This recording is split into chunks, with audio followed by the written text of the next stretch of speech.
மக்களே, முருங்கைக்காய் போட்டு புளி குழம்பு எப்படி செய்யலான்னு பார்க்கலாம். ஒரு பாத்திரத்தில் ஒரு கொட்டை அளவு புளி எடுத்து ஊற வச்சுக்கலாம். இப்போ கடாயில் ஆயில் ஊற்றி கடுகு உளுந்தம் பருப்பு போட்டு 1 டீஸ்பூன் வெந்தயம் போட்டு பொரிய விட்டுக்கலாம். கட் பண்ணி வச்சுருந்த வெங்காயத்தை சேர்த்து நல்லா எண்ணெயில் வதக்கிக்கலாம். கருவேப்பிலை சேர்த்துக்கலாம். தக்காளி சேர்த்து நல்லா இந்த எண்ணெயோடு வதக்கிக்கலாம். தக்காளி வதங்குறதுக்கு உப்பு சேர்த்துக்கலாம். தக்காளி வதங்கினோடனே நம்ம ஒரு 10 பல் பூண்டு உரித்து வச்சுருக்கோம். அந்த பூண்டையும் சேர்த்து வதக்கி விட்டுக்கிட்டு தேவையான மசாலா பொடி சேர்த்துக்கலாம். குழம்பு மிளகாய்த்தூள், மல்லித்தூள், காரத்துக்கு மிளகாய்த்தூள், மஞ்சள் தூள் எல்லாம் சேர்த்து நல்லா அந்த வெண்ணெயோட வதக்கி விட்டுக்கலாம்.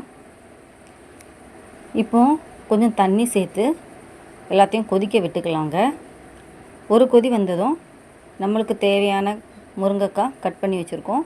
அந்த முருங்கைக்காயை எடுத்து சேர்த்து நல்லா ஒரு 2 கொதி கொதிக்க விடலாம்.